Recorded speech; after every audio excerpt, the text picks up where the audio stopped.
pasando el tema, habíamos quedado en la parte de diseño de plano y circuito.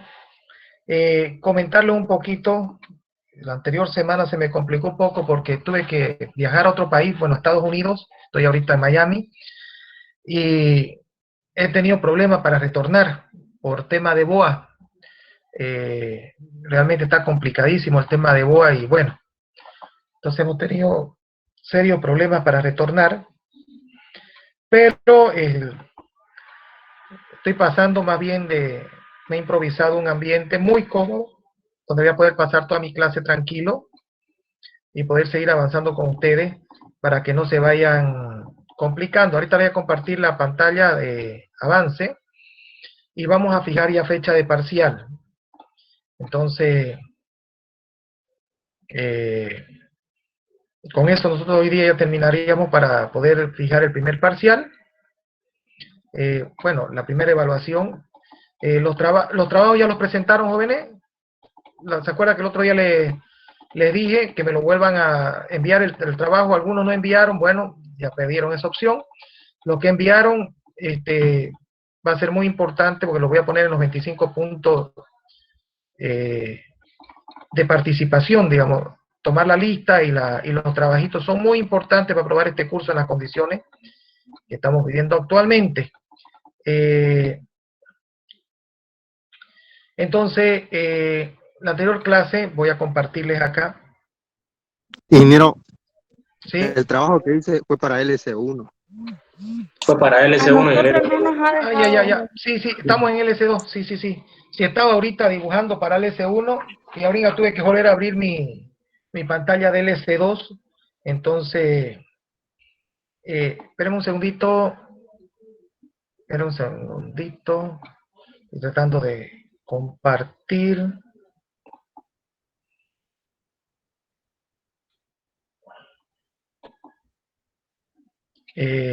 Ya. Entonces, vamos a arrancar.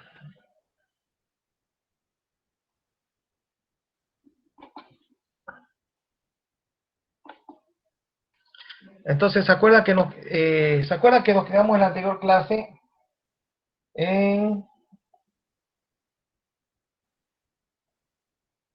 un segundito.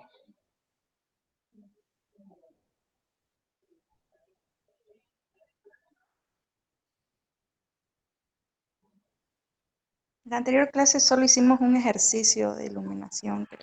De iluminación. Entonces ahora continuamos con la materia, ¿ya? Continuamos con la materia. Sí, hicimos, todo ejercicio hicimos. Y ahorita continuamos con la materia. Minutito, estoy viendo si se está viendo bien la proyección. Vamos a ver un ratito.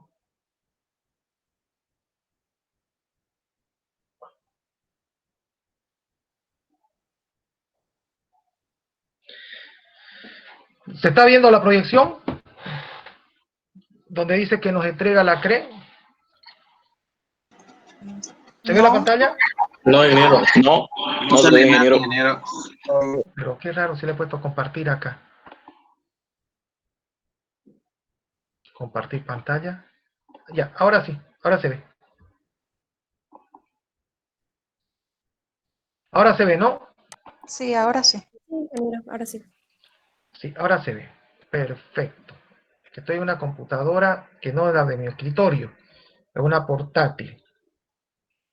Entonces, nosotros habíamos quedado, ya habíamos visto, recordando, habíamos visto la ley de Ohm, también habíamos visto que la CRE nos entrega una fuente sinusoidal, que es de 311 seno de omega t, eso lo habíamos visto también. Entonces, dice, la tensión que nos entrega la CRE entre fase y neutro en el enchufe son 300 seno de omega t en volt.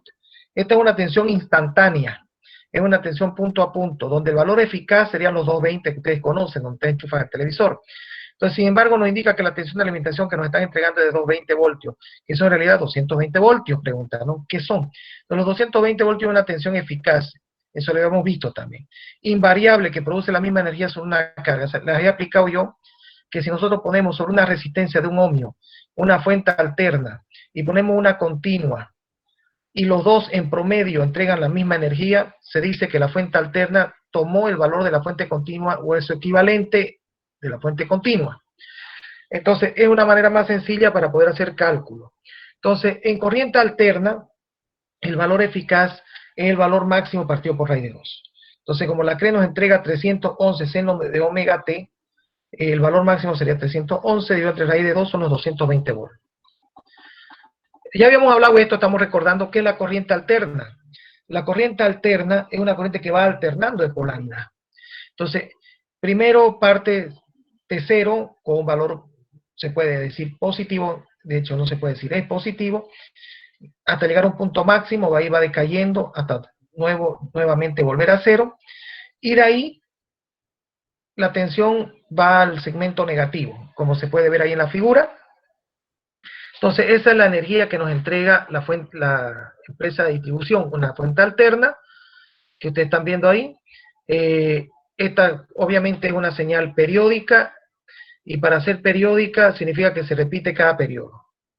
En Santa Cruz la frecuencia es de 50 ciclos, o 1 sobre frecuencia, sería el periodo, sería 20 milisegundos. O sea, cada 20 milisegundos se repite esta onda sinusoidal. Habíamos visto que era el valor RMS. Entonces habíamos dicho que una señal alterna, si yo le calculo el valor medio sería 0, porque la área positiva con el área negativa se anularían. Entonces, ¿qué hicimos nosotros? Calculamos el valor RMS eficaz. ¿Cuál es el valor RMS? El valor RMS, que es el valor que tomaría una fuente de corriente continua equivalente sobre una carga resistiva, y ya lo dijimos, lo que hacemos nosotros es elevar al cuadrado la sinusoidal, y con eso obligamos a que la función siempre sea positiva, que ya el área no sea 0, porque ya no se restan. Calculamos el valor medio de la función al cuadrado, y finalmente le volvemos a calcular, le volvemos a aplicar la raíz cuadrada para volver al valor medio. Entonces yo aquí lo voy a hacer, estoy con el celular, lo voy a...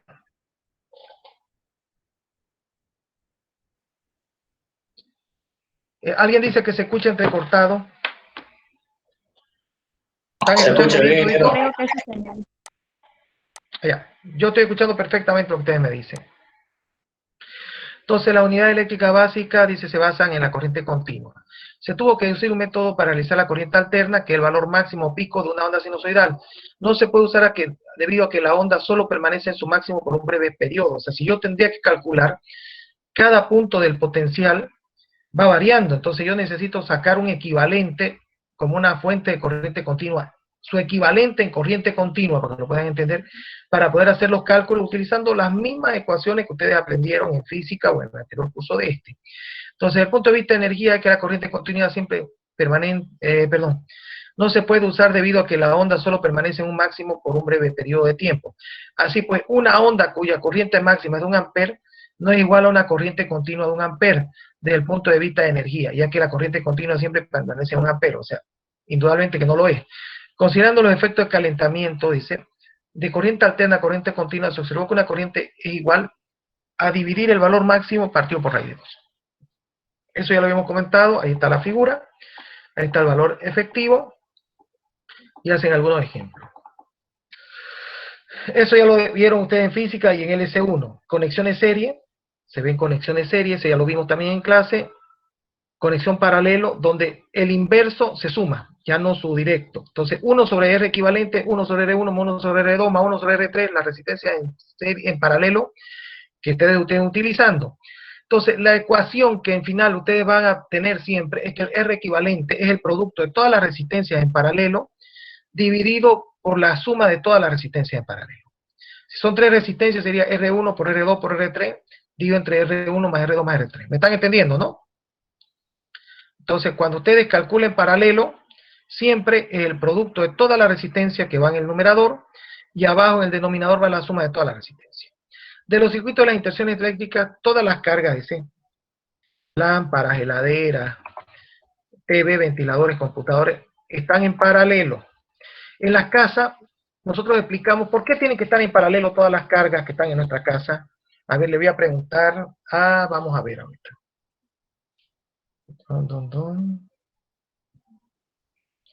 Alberto, Alberto Antelo, ¿por qué todas las cargas de nuestra casa tienen que estar en paralelo?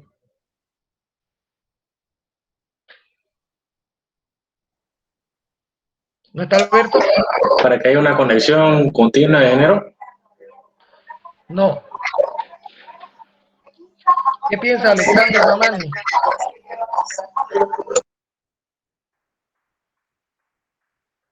Alexander Mamani, ¿qué cree usted? ¿Por qué todas las conexiones de la casa tienen que estar en paralelo?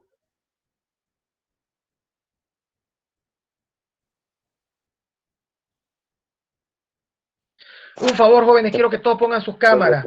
Al que no ponga su cámara le voy a poner falta. Sus cámaras, por favor, ya. Están demorando mucho en responder, deben no estar atentos. Ya, Alexander Mamani, ¿por qué cree que todas las cargas de la casa tienen que estar en paralelo? Porque así no tienden a hacer corte en general de todo, yo creo. Bueno, ese es mi No. punto Ya, de sus parecer. cámaras, por favor, no las estoy viendo. Todas sus cámaras. Conecten sus cámaras, jóvenes. Conecten sus cámaras. Sin foto, ya. Quiero sus cámaras en tiempo real.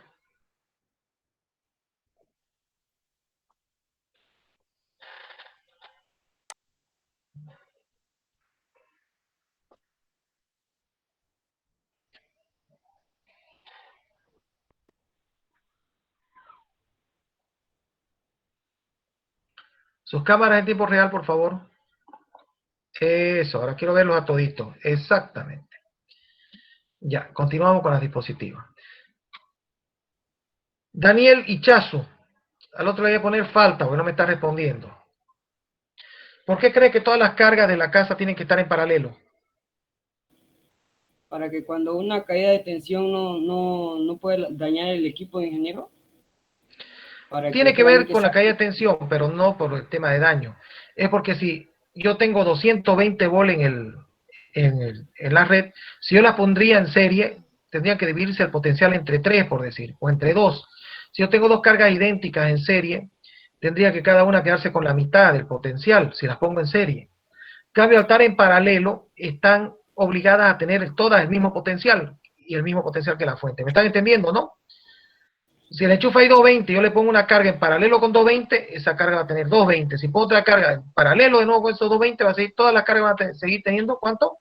Los 220 volts de la casa. ¿Queda claro eso? Sí, ingeniero. Sí, ingeniero. Cintia, ¿qué me dice usted? ¿Le quedó claro? Cintia Rocha. Sí, ingeniero. Entonces, por ese motivo, es que las cargas tienen que estar siempre en paralelo en el hogar. Si no, se dividiría en potencial. En las cargas en paralelo lo que se divide es la corriente. O sea, la corriente que entra a la casa se divide entre todas las cargas. Si entran 100 amperes y hay 5 cargas iguales, cada carga va a tener 20 amperes. Pero eso no importa. Lo que importa es el potencial, porque el televisor dice 220 volts. Entonces tiene que darle 220 volts. Él va a pedir la corriente que necesite para esos 220 volts. Entonces, sigamos, jóvenes. Entonces, de acuerdo con la ley de Joule, la potencia que la carga absorbe de la fuente de energía es I cuadrado R. Ya habíamos visto en el S1 y en física se ha visto que las pérdidas por efecto Joule es I cuadrado R. Evidentemente, la potencia de la fuente de energía B entrega a la carga R debe ser igual a la potencia que la carga absorbe de la fuente de energía. O sea, si yo tengo una fuente de energía, tiene que entregar la misma energía que la que consumieron las cargas. Eso es un equilibrio energético, para los que están viendo el S1. En las instalaciones eléctricas residenciales, todas las cargas se encuentran en paralelo. Eso ya lo comentamos por qué.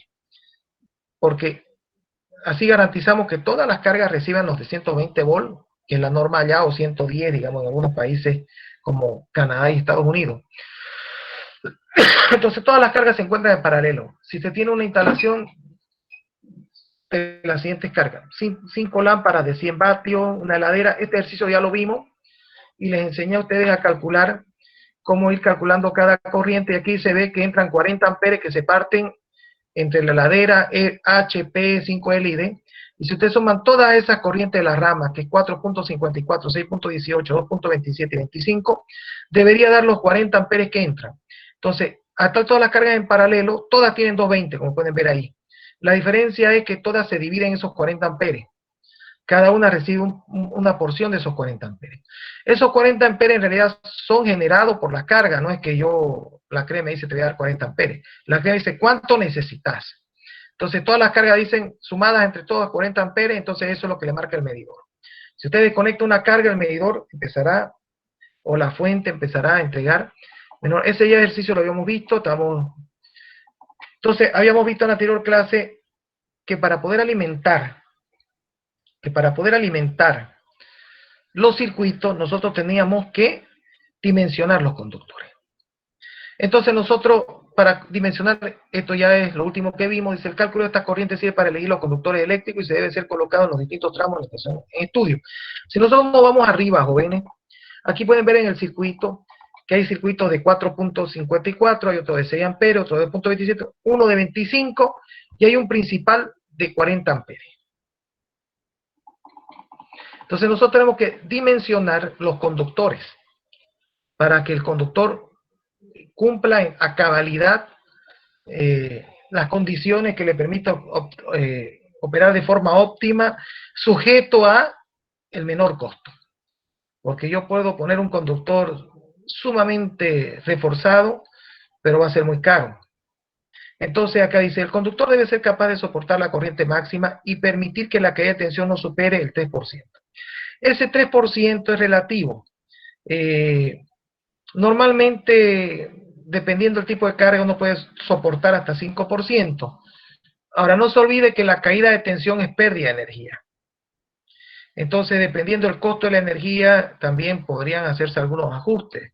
Países donde la energía es muy cara o muy escasa, un 3% es muy importante. Imagínense, en 100 casas, el 3%, estamos hablando de mucha energía. En lugares donde es escasa la energía, entonces a lo mejor la norma obligaría a que las caídas de tensión sean menores del 3%.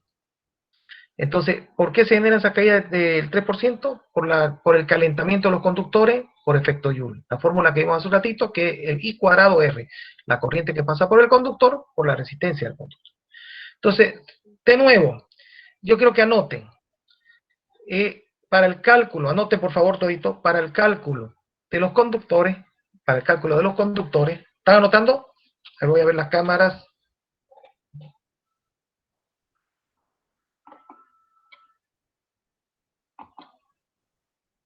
Para el cálculo de los conductores, debemos considerar dos factores.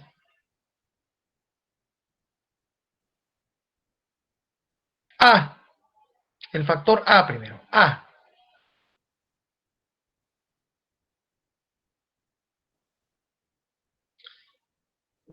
La capacidad en amperes del conductor. La capacidad en amperes del conductor.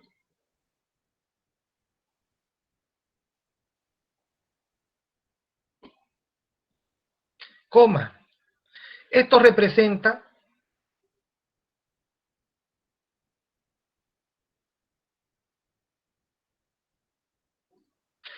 ¿cuál es la corriente máxima? Esto representa ¿cuál es la corriente máxima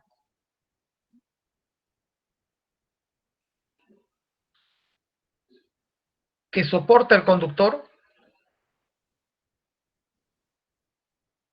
Esto representa ¿cuál es la corriente máxima que soporta el conductor?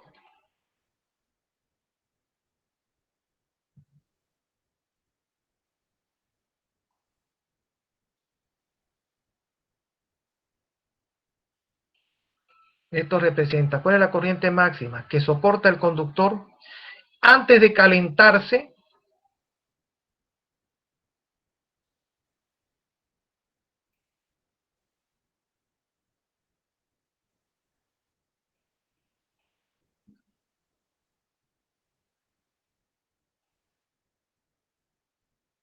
sobre la temperatura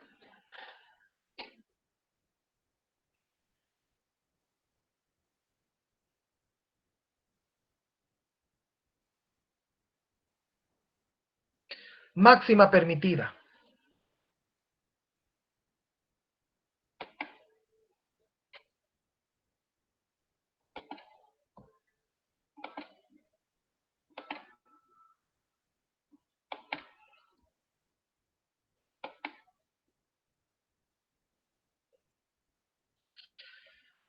Coma.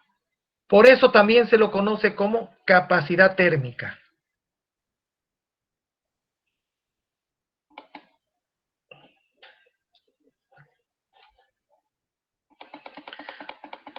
Por eso se lo conoce también como capacidad térmica.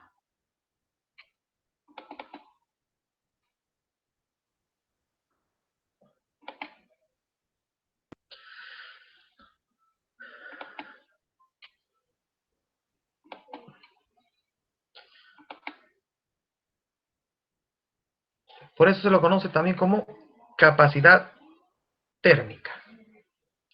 ¿Qué significa, jóvenes? Cuando pasa la corriente por un conductor, por el efecto Joule se calienta. Entonces, si el conductor está diseñado para 50 amperes, si usted le pasa 60 amperes, por efecto Joule, el calor va a ser superior al que soporta y se va a dañar. Entonces, anoten. Punto seguido. La capacidad